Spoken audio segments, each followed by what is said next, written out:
Subscribe करें और bell दबाएं ताकि कोई खबर रह न जाए।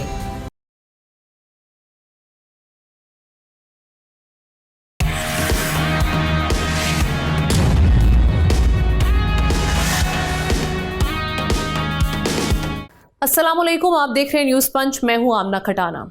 आगाज में बात करेंगे इकोनॉमी की सिचुएशन के हवाले से। IMF की कर्ज से निकलने के लिए गवर्नमेंट ने हंगामी इस्लाहात का इंदिया दे दिए। वजीर आजम की कायम करदा कमेटी ने एक्सपोर्ट्स 3 साल में $60 बिलियन से जायद करने का हदफ रखा है, जबकि अगर हम इस वक्त बात करें तो बरामदात 30 से 35 बिलियन डॉलर के दरमियान है। कमेटी के मुताबिक महंगी बिजली, गैस, गैर मुस्तहकम टैक्स पॉलिसी और कारोबारी रुकावटें बरामदी मुसाबकत को बुरी तरह मुतासर कर रही हैं। मंसूबा है कि तवानाई निर्ख कम करके टैरिफ इस्लाहात और ईज़ ऑफ डूइंग बिजनेस बेहतर बनाकर मईशत को सहारा दिया जाए। इसी हवाले से वज़ीर दिफा ख्वाजा आसिफ का कहना है कि JF-17 थंडर के इतने ऑर्डर्स आ चुके हैं कि आइंदा IMF प्रोग्राम की ज़रूरत ही नहीं पड़ेगी। लेकिन अब जी सवाल ये है कि सिर्फ इस्लाहात और ये जो बरामदी हम देख रहे हैं दावों से IMF का बोझ उतारा जा सकेगा, इन पे इम्प्लीमेंटेशन किस हद तक मुमकिन है गिवन द करंट सिचुएशन और सारे जो मामला चल रहे हैं इस वक्त। इस पर बात करने के लिए तशामुल हक साहब सीनियर एनालिस्ट हमारे साथ हैं, उनके साथ साथ इकोनॉमी एक्सपर्ट चौधरी अकमल साहब ने भी हमें ज्वाइन किए। दोनों को वेलकम करते हैं प्रोग्राम में। चौधरी साहब, ये अगर हम बात करें इस वक्त पाकिस्तान के इकोनॉमी के मसाइल के हवाले से, ऐसे कौन से बड़े मसाइल आप समझते हैं जो वजह बनती हैं हमें IMF के पास जाने की, और उनसे अगर हम छुटकारा हासिल कर लें, उन मसाइल का हल निकाल लें, तो आप समझते हैं कि बचत हो सकती है? ये बताइएगा। और साथ ही साथ ख्वाजा आसिफ साहब जो कह रहे हैं कि जेट्स की इतनी सेल ऑर्डर आ रहे हैं हमारे पास कि हमें जाने की ज़रूरत ही नहीं IMF के पास, आप समझते हैं कि ये दावे कुछ हकीकत पसंदाना है किसी हद तक या नहीं? बिल्कुल भी हकीकत पसंदाना मेरी नज़रों में तो नहीं है।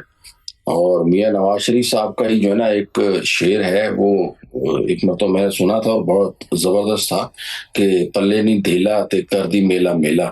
तो हमने अपनी एक्सपोर्ट्स तो बढ़ानी है, लेकिन हमने क्या एक्सपोर्ट करना है? हमें तो मुझे तो ये समझ नहीं आ रहा ना। हमारी जो दो मेजर जो एक्सपोर्ट्स हैं, टेक्सटाइल सेक्टर है और राइस, ये जो ना तकरीबन 70% ऑफ आर टोटल एक्सपोर्ट्स हैं।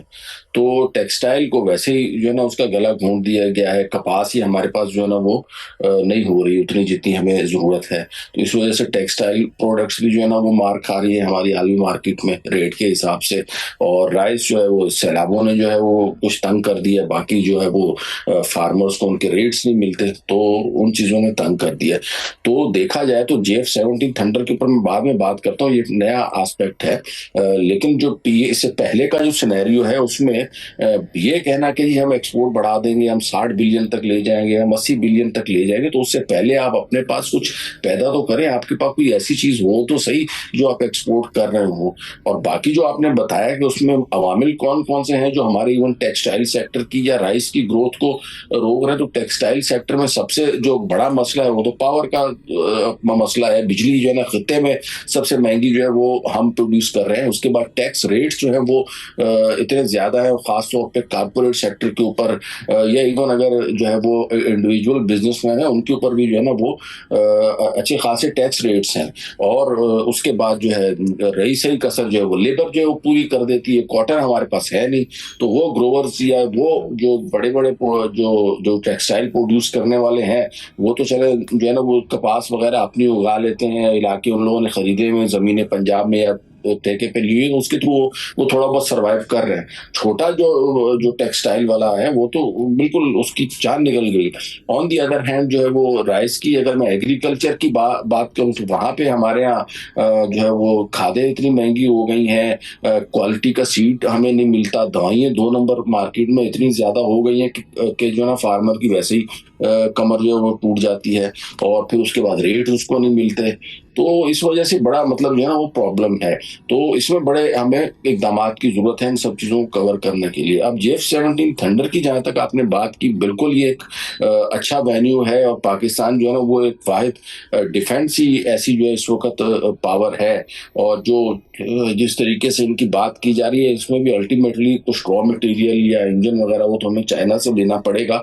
लेकिन हमारे यहाँ इसकी प्रोडक्शन और कैपेबिलिटी भी है हमारे पास। तो इंशाल्लाह इसकी जो है ना वो अगर हमारी वाकई बढ़ जाती है एक्सपोर्ट, और जिस तरीके से बताया गया है कि ऑर्डर्स आ रहे हैं, तो ये $60 बिलियन का जो ख्वाब देखा गया है वो शर्मिंदा ताबीर हो सकता है। लेकिन उसके लिए हमें अगेन जो है ना वो टेक्निकल एक्सपर्टीज और कैपेबिलिटीज की जरूरत है। इसमें कोई शक नहीं है कि हमारे पास रिसोर्सेज बेतहाशा मौजूद हैं। व्हीकल मैन्युफैक्चरिंग की अगर आप बात करें तो उसमें, या इवन रेलवे में, ट्रांसपोर्ट सेक्टर में, हर जगह पे हमारे पास रिसोर्सेज की कमी नहीं है। हमारे पास सिर्फ मसला ये है कि एडमिनिस्ट्रेटिवली हमारे यहाँ चीज़ें कमज़ोर हैं, गवर्नेंस के मसाइल हैं, और उसके बाद सबसे बढ़ के जो करप्शन है। तो इन सब चीज़ों की वजह से हमारी जो इकोनॉमी और एक्सपोर्ट जो है वो ग्रो नहीं कर पा रही है। अदरवाइज इंटीग्रेंट्स हमारे पास बिल्कुल पूरे हैं सब चीज़ों के। एहतशाम साहब, 3 साल में ओवर $60 बिलियन एक्सपोर्ट्स बढ़ा लेना, ये आपको बातों की हद तक लग रहा है, या कंस्ट्रेंट्स जो हैं वो आप समझते हैं कि इन पे काम किया जा सकता है? जो बैरियर्स हमें, रुकावटें दिखाई दे रही हैं इस वक्त सिचुएशन जो इस वक्त गिवन हम सारी सूरत हाल देख रहे हैं, सो उसमें आप क्या समझते हैं कि क्या क्या मेनली किन चीज़ों पर काम करने की ज़रूरत है कि हम वाकई IMF के पास ना जाए? क्योंकि गुज़श्ता हुकूमतें दावे तो करती रही हैं, लेकिन इवेंचुअली उनको फिर जाना पड़ता है, घुटने टेकने पड़ते हैं IMF के सामने। देखिए, माज़रत के साथ आमना IMF के पास तो मुझे नहीं लगता कि इतनी आसानी के साथ उनसे जाना बच सकता है। ये खुशनुमा नारे दावे तो बहुत अच्छे लगते हैं, इसमें कोई शक नहीं है जो ख्वाजा आसिफ साहब कह रहे हैं। ठीक है, हमें पता है कि बांग्लादेश से ऑर्डर आए हैं हमारे पास, अज़रबैजान के हैं, नाइजीरिया के हैं, इराक़ के हैं, कुछ एक दो और मुल्कों से भी बातचीत हो रही है। शायद अब ये सऊदी अरब के साथ भी मामला इस हवाले से आगे चला जाए, तो ये चले बहुत अच्छी बात है। बहुत अच्छी बात है कि हमारे F-17 थंडर जो है ना वो बिकेंगे, और उन्होंने अब दुनिया में आपने देखा मैं की जंग में अपने आप को साबित भी किया। ये अपनी जगह पे बात है, लेकिन बुनियादी सवाल इस वक्त है कि जिसके लिए आमना एक कमेटी बनाई गई थी, पैनल बनाया गया था कि ये हमारी एक्सपोर्ट जो है वो 30-35 बिलियन की हैं, हमारी इंपोर्ट जो है ना तकरीबन $60 बिलियन की हैं, आधा गैप है, इसमें कैसे पूरा होगा? अब सवाल ये कि आमना ये पहली मरतबा नहीं हुआ, हर हुकूमत में 2-3 दफ़ा कोई पॉलिसी बनती है, उसमें ये कहा जाता है कि जी अपनी एक्सपोर्ट को हम ले जाएंगे $80 बिलियन पे ले जाएंगे, 70 बिलियन पे ले जाएंगे, और ये बातें होती रहती हैं। देखिए, सवाल एक अहम है, कुछ बातें चौधरी साहब ने कर दी हैं। मुझे तो आमना सच्ची बात है, हम तो सिनिक हो गए, हमें तो सिल्वर लाइनिंग नज़र नहीं आती, इसलिए कि रोज़ नारे लगते हैं। एहसन इकबाल साहब बड़े मोहतरम हैं, काम करते हैं, मुझे पता है, मेहनती आदमी है, उन्होंने ये काम करके दिखाया। 15 दिन के अंदर अंदर ही आपने देखा प्राइवेट सेक्टर और गवर्नमेंट के सेक्टर से मिलकर उन्होंने सिफारिशात तैयार कर ली, हतमी तौर पे ये प्राइम मिनिस्टर को दी जाएंगी। लेकिन सवाल वही है आमना, सिर्फ अगर आपने ये फ़ैसला कर लिया है, और जो कहते हैं कि ये जो इकनॉमिक, एहसन इकबाल साहब कहते हैं इकनॉमिक सॉवरेनिटी और ये हमारी सिक्योरिटी दोनों जुड़े हुए हैं, और इसके लिए ज़रूरी है कि हमारी ट्रेड जो है ना वो बढ़े जी, हमारी एक्सपोर्ट्स बढ़े, और हमारे फॉरेन एक्सचेंज रिजर्व में इजाफा होना चाहिए। बातों की हद तक ठीक है, लेकिन हम देखते हैं एक मुद्दत से हम रो रहे हैं। देखें, एक तो मसला ये है कि आपने फ़ैसला कर लिया एक्सपोर्ट बढ़ानी है, पहले तो आप ये देखेंगे कि आपका मैन्युफैक्चरिंग सेक्टर कहाँ खड़ा हुआ है, सरप्लस गुड्स हमारे पास कितना है जो एक्सपोर्ट कर सकते हैं। चलें, वो एक सवालिया निशान है, उसको हम बढ़ाने की तरफ जाते नहीं है, कैसे बढ़ेगा? फिर मौजूदा हालात में जो सबसे बड़ा मसला है आमना, वो ये है कि कंपटीशन का है। अब हमारे एक्सपोर्टर जो हैं वो कंपटिटिव नहीं रहे। अभी बिजली गैस को ही ले लें आप, इसको बांग्लादेश को, इंडिया को, चाइना को और श्रीलंका को हमसे बहुत ज़्यादा महंगी है, और फिर हुकूमत के अंदर कॉन्फ्लिक्ट है। मुझे कहने में आमना कोई आर नहीं है, अब्बास लगारी साहब पानी बिजली का जो वज़ीर है, एनर्जी के वज़ीर हैं, वो सख्त खिलाफ़ हैं ये पैनल जो आपको बिजली मिलती है, और बहुत से हवालों से वो बिजली सस्ती करने के मूड में नहीं लगते। अभी आप देखते हैं हुकूमत ने फैसला किया 2 बजट में कि जी सोलर को प्रमोट किया जाएगा, अब सोलर को प्रमोट नहीं किया जा रहा। अब प्राइम मिनिस्टर ने आपने देखा परसों बयान दिया था कि जो लॉस मेकिंग आप देखें कि जो ग्रिड्स हैं, ख़ास तौर पे आपके जो डिस्ट्रीब्यूशन कंपनी है पेशावर की, कोयटा की, उनको आप सोलर पे शिफ्ट करेंगे। फिर कैसे शिफ्ट करेंगे? आपका वज़ीर मानेगा इसको करने के लिए? आई एम अफ्रेड ऐसा होता नज़र नहीं आ रहा। अब वो जो फौरी तौर पे आमना जो करने की ज़रूरत है कि आपने एक्सपोर्ट बनानी है, तो पहली तो बात है कि भी वर्किंग कैपिटल इनके पास हमेशा कम होता है एक्सपोर्टर को, उनको नहीं दिया जाता वक्त पे, उनको लोन जो मिलने चाहिए मिलते हैं तो बड़े महंगे। आज भी अगर 11% हमारा इंटरेस्ट रेट तो बहुत ज़्यादा है, कम होना चाहिए। दूसरा आपने बताया हमने सेल्स टैक्स रिफंड, मतलब है कि आप रिफंड जो है ना वो देते नहीं है, एडवांस इनकम टैक्स उनसे आप पहले ले लेते हैं, और हमेशा हमने देखा है 400, 500, 700, 800 अरब रुपए तक के रिफंड पड़े रहे। फिर मुझे ये कहने में कोई आर नहीं, चौधरी साहब अच्छी तरह जानते कि जब तक वो FPR वालों को एक्सपोर्टर पैसे नहीं देते और रिश्वत नहीं देखते उनको रिफंड नहीं मिलते।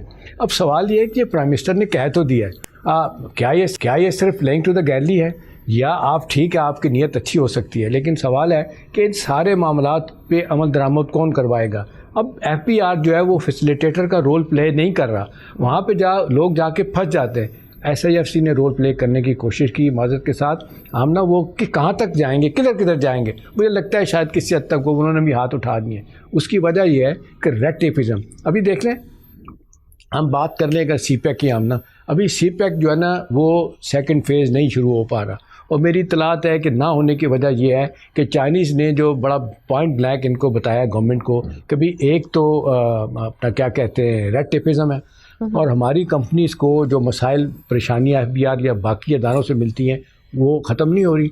दूसरा वो कहते हैं कि जी बड़ा वाज़े तौर पे कि जो वादा किया गया था कि आप हमारी कंपनीज़ को सिक्योरिटी देंगे, वो सिक्योरिटी नहीं मिल रही। नतीजा नामना अब लेटेस्ट बात यह है कि वो अपना पैसा शिफ्ट कर रहे हैं, वो साउथ एशिया से साउथ ईस्ट एशिया, ब्राज़ील में जा रहे हैं, अफ्रीका में जा रहे हैं, इवन आप देख लें कि यूरोपियन मालिक की तरफ जा रहे हैं। यहाँ से मुझे लगता है मायूस होना शुरू हो गए, क्योंकि हमारी ब्यूरोक्रेसी आमना काम करने नहीं देती, आप जो कुछ मर्जी कर लें। अब इसलिए कहा जा रहा है कि आप अपने सिस्टम को रेवोल्यूशनाइज कैसे करें, किस तरीके से रूल बेस्ड जो रेगुलेटरी फ्रेमवर्क होता है वो आप देंगे लोगों को हर शोबे में, तब मामला जाके ठीक होंगे। ठीक, चौधरी साहब की तरफ मैं चलती हूँ। चौधरी साहब, एक और मसला जो हम देख रहे हैं ख़ास तौर पे SMEs के हवाले से अगर हम करें, एक बात करें तो लिमिटेड फाइनेंस है उनके लिए।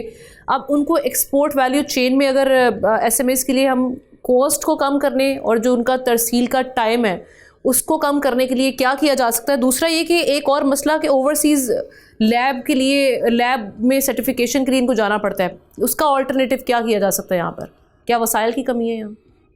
देखिए, ये स्मेडा जो है ना बड़ा पुराना एक इदारा है, ये जो स्मॉल एंड मीडियम इंटरप्राइजेस को जो है ना वो सपोर्ट कर रहा है। और मुझे याद है आज से 10-15 साल पहले हमने भी एक आध कोई छोटा मोटा प्रोग्राम जो है वो इनके साथ किया था regarding technical services.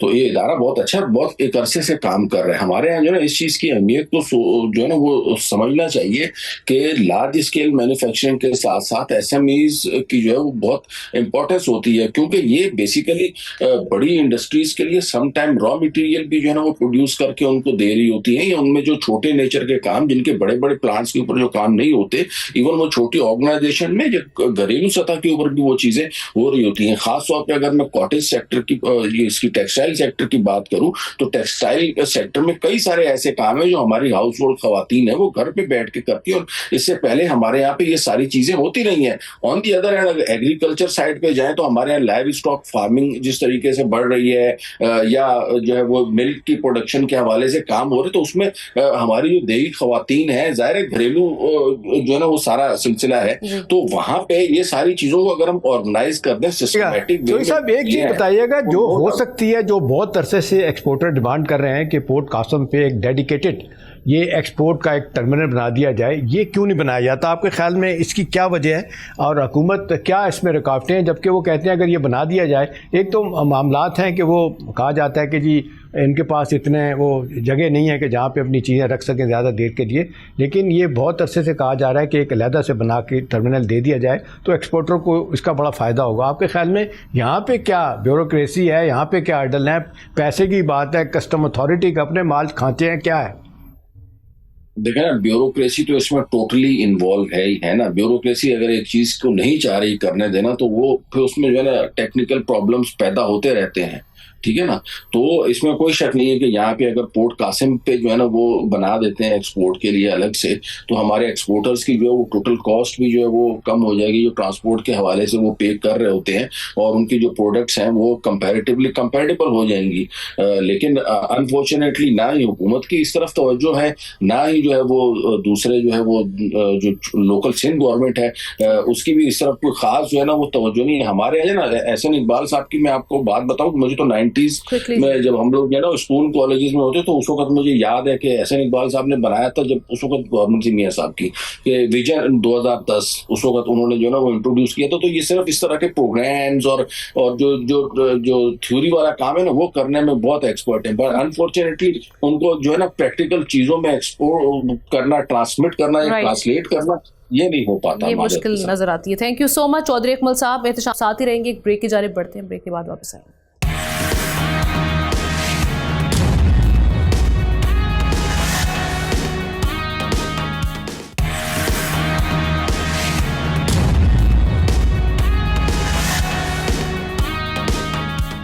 Welcome back. कुछ ईरान की सिचुएशन के हवाले से बात करेंगे। मशरिक़ वस्ता एक बार फिर आके दहाने पर खड़ा है नाजरीन। अमरीका ईरान के खिलाफ मिलिट्री ऑपरेशन समेत दीगर ऑप्शंस पर गौर कर रहा है। ट्रंप का दावा है कि ईरानी क़यादत ने खुद उनसे रब्ता किया है और ईरान मुज़ाकरात करना चाहता है, मगर हालात कार्रवाई को नागुज़ीर भी बना सकते हैं। दूसरी जानिब ईरान की जानिब से पहले धमकी आई इसराइल और हम देख रहे हैं अमेरिका के लिए कि अगर वो ऐसे करेंगे तो उनको भी सारी सूरत हाल से निपटना पड़ेगा। और ईरान में जो इस वक्त एहतजाज जारी है, हलाकतों का बताया जा रहा है कि 500 से तजावुज़ कर चुकी हैं, जबकि दुनिया भर में ईरानी बाशिंदे भी सड़कों पर निकल आए हैं। इस सारी सूरत हाल में इसराइल हाई अलर्ट है। नेतन्याहू खुलकर मुजाहिरीन की हिमायत और ईरान में दोस्त हुकूमत की ख्वाहिश का इजहार कर रहे हैं। ईरानी सदर अमरीका और इसराइल पर फसादात कराने का इल्ज़ाम लगा रहे हैं, जबकि खामनाई ट्रंप को फ़िरौन और नमरूद से तशबीह दे चुके हैं। धमकियाँ, मुज़ाकरात, मुज़ाहरे और बैरूनी मुदाखलत। क्या ईरान एक मुनज़्ज़म चेंज की तरफ धकेला जा रहा है? इस पर बात करने के लिए एहतशाम साहब के साथ हमें ज़ाहिर शाह शराजी साहब सीनियर एनालिस्ट वो भी ज्वाइन कर चुके हैं। दोनों को वेलकम करते हुए एहतशाम साहब, मैं आपसे आगाज़ करूँगी। ये आप देख रहे हैं कि जो मौजूदा सूरत हाल है, अभी हम देख रहे थे कि ईरान की जो फॉरेन मिनिस्ट्री है उनकी जानिब से तस्दीक के हवाले से ख़बरें भी आ रही हैं कि जी निगोसिएशंस के हवाले से बातचीत के लिए ऑप्शंस के लिए दरवाजे खुले हुए हैं। लेकिन जो हम सदर ट्रंप देख रहे हैं वो ये कह रहे हैं कि मुख्तलिफ ऑप्शंस हमारे पास मौजूद हैं, हम उसकी जानिब बढ़ सकते हैं। आपको भी सिचुएशन एस्केलेशन या डी एस्केलेशन की जानिब दिखाई दे रही है? देखिए आमना, ये इसमें कोई शक नहीं है कि ये आप 45 साल से जो आपने देखा इनकलाब आया और इस सदी का ये आखिरी इनकलाब है। और जिस तरीके से आपने देखा कि बाकायदा एक हुकूमत को थियोक्रेसी में और मज़हब के नाम की एक रियासत बना दी गई है और उसकी वजह से मामलात जो है ना वो ख़राब से ख़राब तर हुए हैं। आज जो सारा मसला आप देख रहे हैं कि जो प्रोटेस्टर हैं ज़्यादातर तो पीसफुल हैं, वो अपनी इकनॉमिक कंडीशन उनकी ख़राब हो गई हैं, वो उसके ख़िलाफ़ लड़ रहे हैं। और बुनियादी सवाल आमना जो किया जा रहा है कि लोग मज़हब के नाम पे किसी जबर को कबूल करने के लिए तैयार नहीं है। अभी आपने देखने इत्तेदाल पसंद जो लोग हैं वो बड़ी कोशिश कर रहे हैं कि मामला ठीक हो जाए। अमेरिकन के साथ भी उनका जिसको कहते हैं, कहा जाता है, ख़बरें आ रही हैं कि रब्ता है। ये वजह है कि प्रेसिडेंट ट्रंप ने भी ये सारी बातें की हैं। अब सवाल ये है कि क्या इस वक्त मौजूदा जो हुकूमत है वो कोई रिव्यू करेगी अपनी पॉलिसी का? तो अपेरेंटली लगता है नहीं। 2 दिन में आपने देखा 800 लोगों को मार दिया गया और ये तादाद 2000 से ज़्यादा कहा जा रहा है। इंडिपेंडेंट जो है ना वो ख़बरें आ रही हैं कि वो भाग चली गई है और रुकने का नाम नहीं ले रही। ठीक है, कुछ लोगों का ख्याल है कि जी ये मौजूदा रजीम सर्वाइव कर जाएगी। उन्होंने 2008 में भी इस तरह के सख्त मुजाहरे देखे थे खौफनाक, 2022 में भी देखे, अब भी देखे। लेकिन सवाल ये है कि जितने शहरों में ये जिसको कहना चाहिए मुजाहरे हो रहे हैं और ये वायलेंट होते चले जा रहे हैं, तो मेरा ख्याल है इसको रोकना शायद इतना आसान नहीं होगा। किस हद तक आप लोगों को रोकोगे? लोगों की आंखों में गोलियां तक मारी गई हैं और आप देख लें वह जबर का निज़ाम जो है ना वो इतनी तेज़ी के साथ आगे जा रहा है कि वो आप देख लें कि जो वहाँ पे इस वक्त एक्सट्रीमिस्ट ग्रुप है, मजहबी ग्रुप है, वो दूसरी बात सुनने के लिए तैयार है। और आप जो बात कर रही हैं जो आप प्रेसिडेंट ट्रंप की, देखें प्रेसिडेंट ट्रंप ने ऐसे बातें नहीं की। देखिए प्रेसिडेंट ट्रंप को जहाँ से कुछ हवा मिलती है वो फिर काम कर रहे होते हैं। अभी ये मौजूद तो नहीं है लेकिन अभी वेनेजुएला में जो कहा जा रहा है, अभी जो ब्रीफिंग दी गई वहाँ पे कांग्रेस के मेंबर्स को बैठ के, जिस तरह पोम्पियो ने दी और वज़ीर दफ़ा ने दी है, वो कहा जाता है बड़ी अर्स तक कन्विंसिंग थी कि भाई ये हमारे लिए हमारे नेशनल इंटरेस्ट में ज़रूरी है कि हम ये काम करें।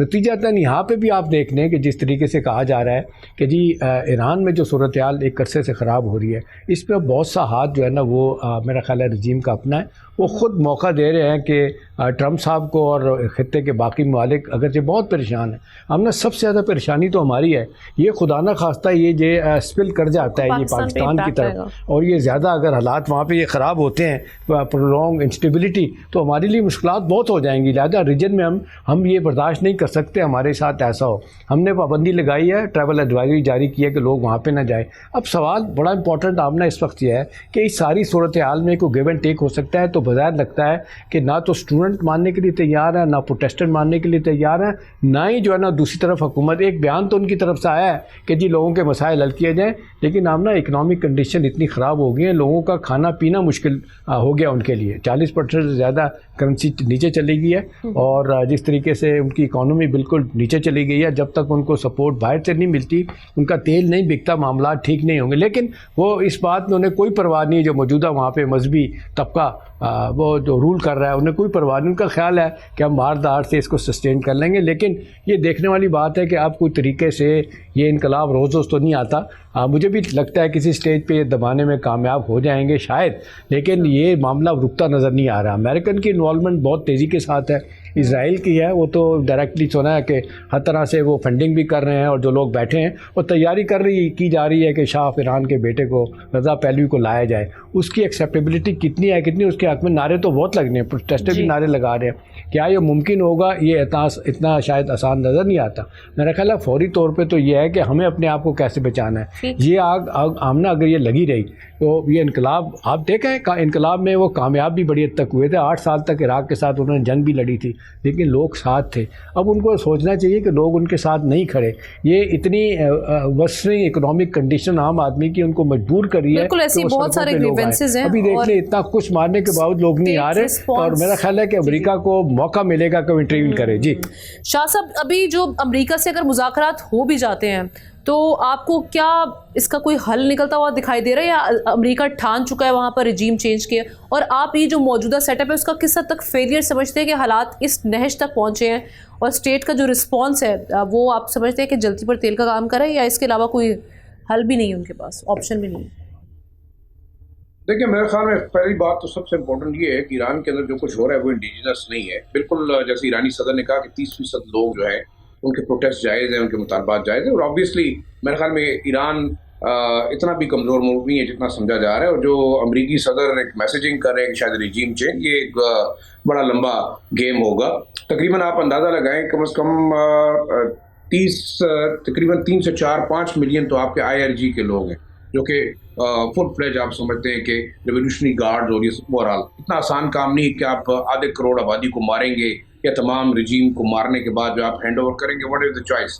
दूसरा देखिए, सदर पुतिन ने बड़ा क्लियर मैसेज कर दिया है कि ईरान अकेला नहीं है। अब मेरे ख्याल में ये भी एक बड़ा वाज़ेह मैसेज है। और अमेरिका जो कुछ वेनेजुएला में कर रहा है, जो कोलंबिया को थ्रेट की है, क्यूबा को की है, तो इट्स ओपनली के वो एट कॉन्फ्लिक्ट विद चाइना और रशिया को चैलेंज कर रहा है। ईरान एक बहुत बड़ा बेस बन सकता है जंग का, और मेरे ख्याल में इस दफ़ा जंग इतनी आसान नहीं होगी, क्योंकि पहली दफ़ा हमने देखा कि ईरान ने सिर्फ टारगेट किया इजराइल को।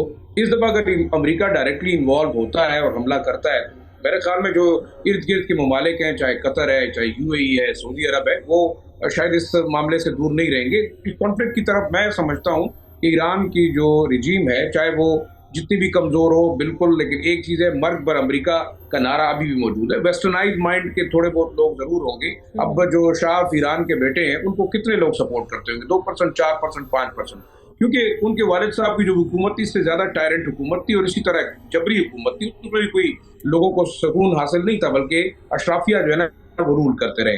दूसरा देखिए, इस वक्त एक बहुत बड़ा फैक्टर है, वो है जो शाह ईरान के बेटे हैं, उनकी इजराइल और जो है वो नेतन्याहू की तरफ टिल्ट। ये मेरे ख्याल में ना तो ईरानी कौम को एक्सेप्टेबल होगा, ना दुनिया के अंदर बाकी लोगों को एक्सेप्टेबल होगा। तो मेरे ख्याल में ये जंग इतनी आसान नहीं होगी। कि जंग में फिर आपके पास 2 बड़े फरीक होंगे, इस्लामी ममालिक। मुझे लगता है कि ये जो रजीम चेंज की जो बात हो रही है, मेरा ख्याल है जो अमेरिकन या इजरायली वो जो है ना वो नाकाम हो गए हैं कि सऊदी अरब को ड्रैग करें, कतर को ड्रैग करें, UAE को करें, हमें करें। अब हम सब कुछ होने के बावजूद, हम मुसलमान मुल्क इख्तलाफात एक दूसरे रखने के बावजूद ईरान के खिलाफ इस तक नहीं जा सकते कि हम अपना हाथ उनको दें, अमेरिकन को या इजरायली को। इस वक्त जो हालात हैं, मेरे ख्याल में मैं नहीं समझता कि ईरान के ऊपर आप इतना प्रेशर डलवा के रिजीम चेंज की तरफ जाएंगे। बेशक जो कॉन्फ्लिक्ट क्रिएट किया जा रहा है, अगर आप हमला करते हैं तो हमला मेरे ख्याल में अमेरिका और इजराइल के लिए बहुत ज़्यादा खतरनाक होगा। इस वक्त की जंग मेरे ख्याल से जिस तरह के ईरान की हुकूमत ने ऐलान किया है कि इस दफ़ा जंग इतनी लिमिटेड नहीं होगी, उनके मिसाइल ज़्यादा, आप कह रहे हैं डायरेक्ट कॉन्फ्रंटेशन हो सकती है शाह साहब?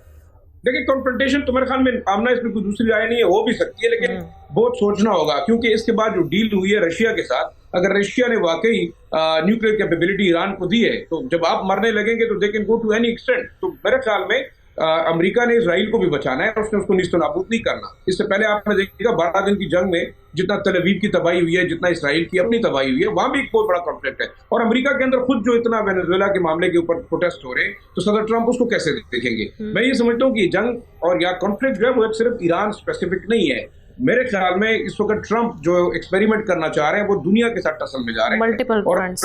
शायद इस दफा बड़ा मुश्किल होगा कि वो मुझे आमना एक चीज लगती है, आमना अगर ये बात सच साबित हो जाती है कि ईरानियन अथॉरिटीज ने अमेरिकन को कंसल्ट किया है या उनको रीच आउट किया है, अगर अभी तक कोई ईरान की तरफ से ये प्रेसिडेंट ट्रंप के क्लेम कि जिसको किसी ने वेरीफाई नहीं किया कि ईरान ने हमें कहा है कि जी मुदाखलत कर, अगर ये साबित हो जाती है शाह साहब, तो मेरा ख्याल है फिर ईरान के लिए मुश्किल हो जाएगा।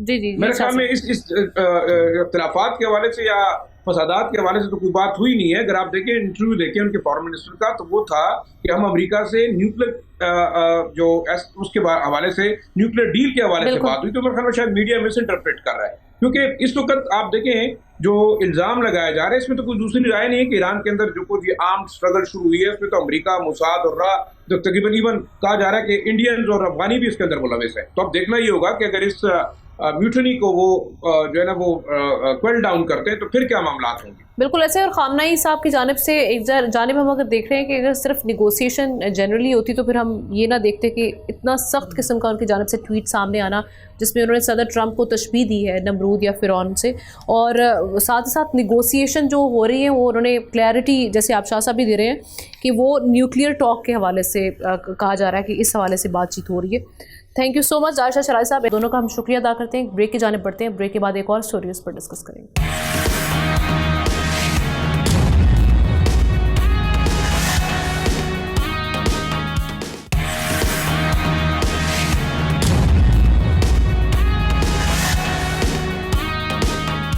वेलकम बैक नाज़रीन। सोशल मीडिया पर हम देख रहे हैं कि इन दिनों यकबस्ता हवाएं, शदीद बर्फबारी और दिहाइयों की सर्दी के अलर्ट वायरल हो रहे हैं। दावा ये किया जा रहा है कि पोलर वॉर्टेक्स के बायस पाकिस्तान में अगले 8 से 10 दिन में ख़तरनाक सर्दी पड़ेगी। यहाँ तक कहा जा रहा है कि लाहौर और चकवाल में भी बर्फबारी की पेशगोई है। अब हम देख रहे हैं कि जब सोशल मीडिया पर ऐसे मामलात आते हैं तो हर तबका उस भी कर रहा होता है। एक साबिक वफाकी वज़ीर भी सोशल मीडिया के इस फरेब में आ चुके हैं, लेकिन माहिरीन मौसमियात ने वाज़े कर दिया है कि पोलर वॉर्टेक्स कुतुब शिमाली का मज़र है, पाकिस्तान का नहीं। क्या ख़बरें हैं, इन ख़बरों में किस हद तस्दीक है की जा सकती है, और साथ ही साथ आने वाले दिनों में मौसम कैसा होगा, सर्दी का जो दौरानिया है, इस बार जो सर्दियां हैं वो कहां तक जाएंगी, इसी पर बात करने के लिए हमें ज्वाइन किया है अंजुम नज़ीर ने, स्पोक्स पर्सन है Pakistan meteorological department. Thank you so much for your time Anjum. सबसे पहले तो पोलर वॉर्टेक्स के हवाले से जो ख़बरें आ रही हैं वो तो कहा जा रहा है कि उनमें कोई सच्चाई नहीं है, आप इसकी तस्दीक करेंगे इस बात की, और साथ ही साथ ये बेसिकली ये फिनोमिना है क्या, ये समझाइएगा। जी बहुत शुक्रिया। देखें, पोलर वॉर्टेक्स बिल्कुल एक जो पोलर रीजन है उसका फिनोमेना होता है। अब हमारे पास जो मगरिबी हवाओं के सिलसिले होते हैं, जो बारिश बरसाने वाले सिलसिले स्पेशली सर्दियों में होते हैं, ये इसी पोलर वॉर्टेक्स के आउटब्रेक्स होते हैं। यानी कि पोलर वॉर्टेक्स जो है वो आपका जो है कुतुब शुमाली के साथ मूव करता है, और उसका जो आउटब्रेक होता है यानी कि उसकी आप जो एक्सटेंशन कह लें आप, उसको हम जो है वेस्टर्ली सिस्टम कहते हैं। तो एज सच इतना इंटेंस कोई सिस्टम नहीं है कि जो एक तो पोलर वॉर्टेक्स डायरेक्ट पाकिस्तान के ऊपर असरअंदाज नहीं होता है। दूसरा, पोलर वर्टेक्स के जो आउटब्रेक्स होते हैं वो भी कोई इतने इंटेंस नहीं है कि जिसकी वजह से हम ये कहें कि जी हमारे वो इलाके जहाँ पर कभी जो है बर्फबारी हुई नहीं वहाँ पर बर्फबारी हो जाए, ऐसा नामुमकिन है। और जैसा कि महकमे मौसमियात ने जो है वो सीज़न के आगाज़ से पहले ही बता दिया था कि इस साल सर्दियाँ जो है वो मामूल के मुताबिक या मामूल से थोड़ी सी कम रहेंगी, और कोई हार्श वेदर होने का इम्कान मौजूद नहीं है, जिसकी आज एक मरतबा फिर तरदीद कर दी गई है कि सोशल मीडिया पे जो इस किस्म की खबरें चल रही हैं जिसमें ये बताया गया है कि पाकिस्तान में कोई 100 साला रिकॉर्ड टूटने जा रहा है, कोई शदीद सर्दी की लहर आने वाली है। और ये मैं आपको बताता चलूँ, ये पिछले 2-3 साल से हर साल इस मौसम में इस किस्म की खबर जो है वो गर्दिश जरूर। इससे पहले लालिना इफेक्ट के हवाले से भी आप हमारे प्रोग्राम में बात कर चुके हैं, उसको लेके भी ये कहा जा रहा था कि भाई कोल्डेस्ट इस बार विंटर्स होने वाली हैं जो हम विटनेस करेंगे, लेकिन आपने उसको कहा कि ये उसका दौरानिया बढ़ सकता है लेकिन कोल्डेस्ट विंटर नहीं होगी पाकिस्तान में। सो दौरानिया के हवाले से अगर हम बात कर लेते हैं, इस बार सर्दी कब तक रहेगी, और कुछ बारिशों के हवाले से बताइएगा, किन इलाकों में आप आने वाले दिनों में बारिशें देख रहे हैं?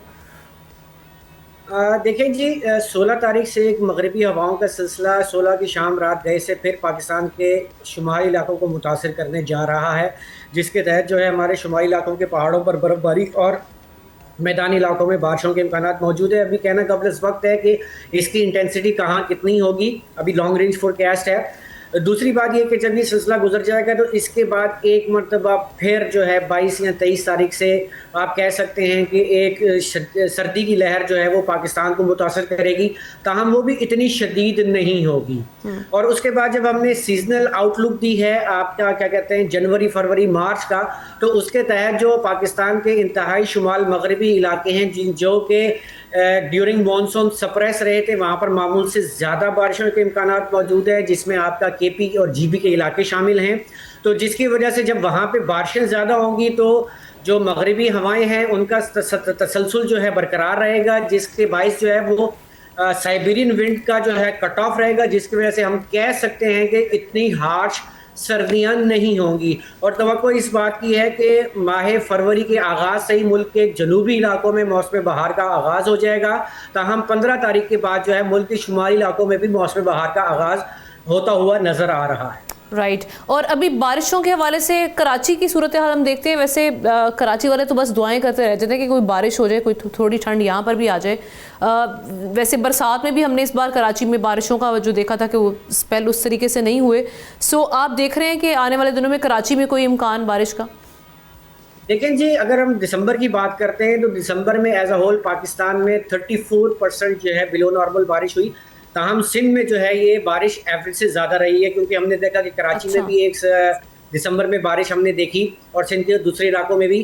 ताहम जनवरी में अभी कोई ख़ास इम्कानात कराची के लिए नज़र नहीं आ रहे हैं, ताहम फरवरी में उम्मीद है कि कराची में एक आध स्पेल हो सकता है। Right, thank you so much Anjum Nazir, इस हवाले से हमारे साथ बात कर रहे थे। जैसे कि हम विंटर्स के हवाले से बात कर रहे थे और हम देखते हैं कि इस मौसम में सूरज ज़्यादातर बादलों के पीछे छुपा रहता है, लेकिन साइंस ने इस आंख मचोली का हल भी ढूंढ लिया है। ये तस्वुर है कि एक ऐसे सूरज का जो आसमान पर नहीं ज़मीन पर रोशन होगा। खबर यह है कि चाइना के साइंटिस्ट ने तवानाई की दुनिया में ऐसा ही एक बड़ा संग मील अबूर कर लिया है। चाइनीज़ एकेडमी ऑफ साइंसेस के मुताबिक उनके तजुर्बाती न्यूक्लियर रिएक्टर, जिसे मसनूई सूरज कहा जाता है, उसने प्लाज्मा की वो कसाफत हासिल कर ली है जो माजी में नामुमकिन समझी जाती थी। ये कामयाबी फ्यूजन एनर्जी की राह में हायल एक बड़ी साइंसी रुकावट दूर होने के मुतरादिफ है। नाजरीन, हम ये देखते हैं कि न्यूक्लियर फ्यूजन वो अमल है जो सूरज के अंदर होता है, जिससे बगैर ख़तरनाक राख, धुआं या फुजला पैदा किए बिना हम देखते हैं कि बेपनाह तवानाई पैदा होती है। मसला हमेशा यही रहा है कि ज़मीन पर इस अमल को कंट्रोल करना इंतहाई मुश्किल था, मगर चाइना के मसनूई सूरज ने 1000 सेकंड से ज़्यादा चलने का रिकॉर्ड कायम किया, जिसे फ्रांस के साइंटिस्ट ने तोड़ दिया। अब चाइना की मज़ीद पेशरफ्त इस बात का इशारा है कि तवानाई का मुस्तकबिल शायद ईंधन नहीं, साइंस तय करेगी। और सवाल यह है कि क्या फ्यूजन एनर्जी से वाकई तवानाई का मसला हमेशा के लिए हल हो जाएगा? इस खबर के हवाले से कमेंट सेक्शन में जाके आप अपनी राय का इजहार कर सकते हैं। हमें प्रोग्राम से इजाज़त दीजिए, इंशाल्लाह कल मुलाकात होगी। अल्लाह हाफ़िज़।